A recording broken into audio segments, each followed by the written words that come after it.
Good morning guys, কি খবৰ আপোনালোকৰ? আশা কৰোঁ সকলো ভালে আছে। এয়া আমাৰ বেটি। সেইদিনাখন মই ছাগলীজনী হেৰালে বুলি কৈছিলোঁ। এয়া ছাগলীজনী পালোঁ দেই। 3 দিন বিচাৰিলোঁ, 4 দিন বোলানাখনে ৰাতি গধূলি সময়ত পাই আহিছোঁগৈ। এয়া বেটিয়ে ছাগলী পোৱালিটো কৈছিলে নহয়, মুগা ৰঙৰ বুলি। এয়া হৈছে পোৱালি আৰু এয়া হৈছে মাকজনী। চাওকচোন, ইমান ডাঙৰ ছাগলীজনী হেৰালে ক'তনো বেয়া নালাগিব। আৰু বাকী ছাগলীখিনি গোটেইখিনি নিজৰ নিজৰ জেগাত আছে।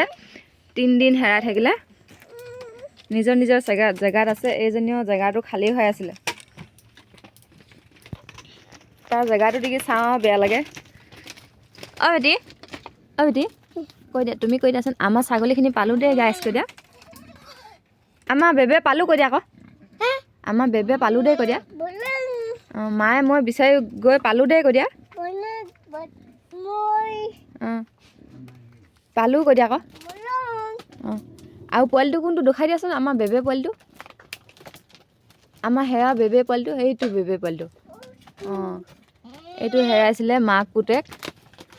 বহুত দূৰত, 6 কিলোমিটাৰমান দূৰত পালোঁগৈ দেই গাইছ। বহুত দূৰত আছিলেগৈ। এইটো হৈছে আমাৰ গুণ্ডা। এইটো হৈছে খাচী।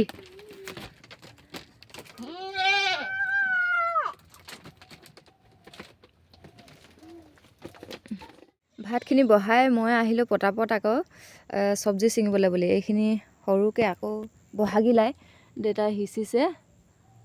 এইপিনে আছে ধুনীয়া, চাওকচোন ইমান ধুনীয়া হৈছে, ইমান ডাঙৰ ডাঙৰ হৈছে। ধুনীয়া যে ধুনীয়া, সঁচা সঁচি ধুনীয়া। চাওকচোন ইমান ধুনীয়া, ইমান ডাঙৰ ডাঙৰ হৈছে। মই বহি দিলে মুঠ থাকি ওখই হৈছে আৰু ফুল ফুলি গৈছেগৈ।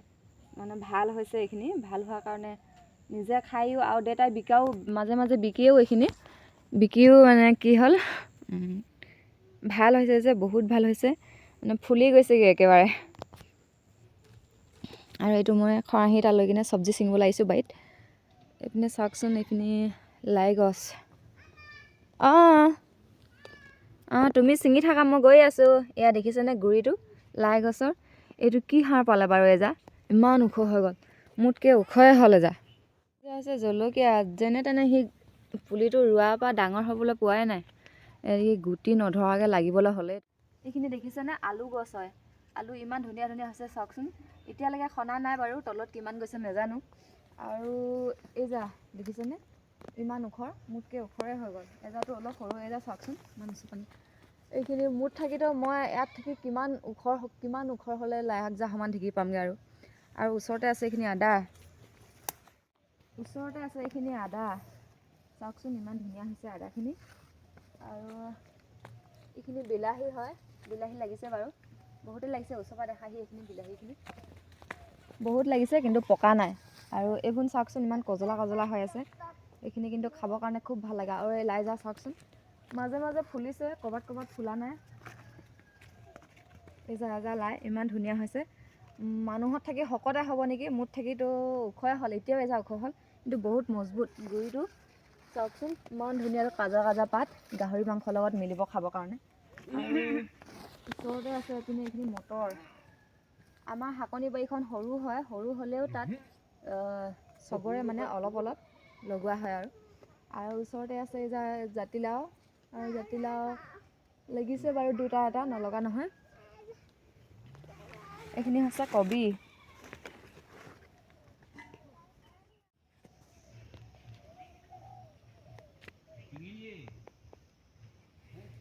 আৰু এইখিনি দেউতাই ফ্ৰেঞ্চবিন ছিঙি আছে।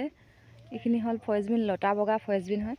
বেটিয়ে চাওকচোন দৌৰ পিছে পিছে ঘূৰি আছে। আমনি কৰি আছে সি। বেটি শাক ছিঙিলা? এইবোৰ চাওকচোন ফুলনি বাৰী নিচিনা ফুলি আছে লাই শাকবোৰ।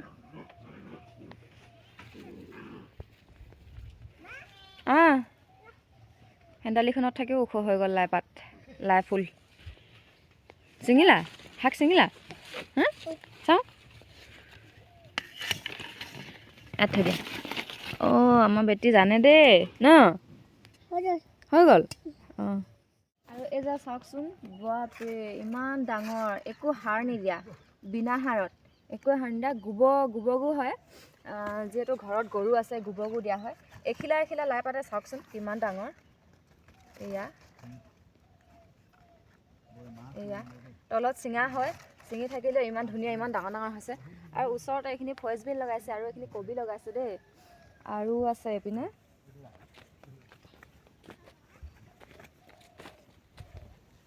এইখিনি হৈছে পালেং। এইখিনি হৈছে পালেং শাক, কালি যে তুলি খোৱা হ'ল বাৰু পালেং। আৰু এইবোৰ বেঙেনা, এইখিনি হৈছে পালেং। চাওকচোন পালেংবোৰ ইমান ধুনীয়া হৈছে। সাৰ জাতীয় বস্তু একোৱেই ব্যৱহাৰ কৰা নাই। গৰু গোবৰ দিয়া হয়, ঘৰতে যিবোৰ গৰু আছে। আৰু ওচৰতে আছে এইবোৰ অমিতা, কোমোৰা, আৰু এইপিনে আছে জলকীয়া। এয়া জলকীয়া চাওকচোন, যেন জলকীয়া গুটি নহয়, এইবোৰ ধানে হয়নে চাউলে হয়নে এনেকুৱাকৈ লাগিছে। এইবোৰ চাওকচোন জলকীয়াবোৰ গোটেই অৱস্থা নাই, আৰু তাৰ গছত জলকীয়া ধৰিবলৈ আৰু জেগাই নাই নেকি, সেনেকুৱাকৈ লাগিছে এইবোৰ জলকীয়া। আৰু এইবোৰ পকি আছে। এইবোৰ আপোনালোকক যদি কাৰোবাক লাগে কমেণ্ট কৰি জনাব দেই গাইজ।